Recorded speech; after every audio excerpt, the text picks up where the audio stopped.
सिल्लोड शहराजवळ बस खराब झाल्याने छत्रपती संभाजीनगर जळगाव महामार्गावर झाली मोठी ट्रॅफिक जाम।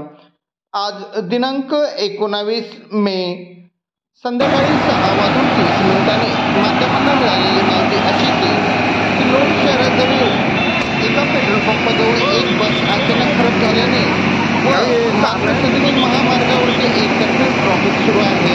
पुढे महामार्गावरती रोडाचे काम सुरू असल्याने दोन्ही बाजूने मोठा ट्रॅफिक जाम लागला होता। सदरील बस या जागेवरती खराब झाल्यानंतर दोन्ही बाजूला कमीत कमी 4 ते 5 किलोमीटरपर्यंत रांगा लागल्या होत्या। यामुळे येथील असलेले वाहनधारकांना मोठा त्रास सहन करावा लागत होता। मात्र याची माहिती सिल्लोड शहर पोलीस व सिल्लोड ग्रामीण पोलिसांना मिळताच दोन्ही बाजूने ट्रॅफिक सुरळीत करण्यासाठी पोलिसांनी मोठी कसरत घेतल्याचे महामार्गावर दिसून आले।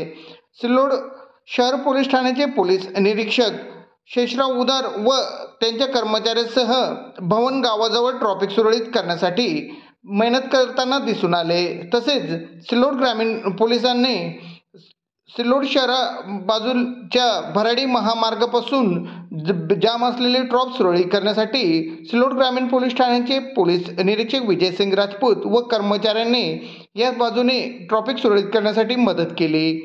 दोन्ही बाजूचे ट्रॅफिक हळूहळू सुरळीत करून दोन्ही बाजूच्या ट्रॅफिक सुरळीत करण्यात आल्याने महामार्ग हळूहळू मोकळा झाला। मात्र 3 ते 4 तास मोठ्या रांगा ह्या वाहनांच्या लागल्या होत्या।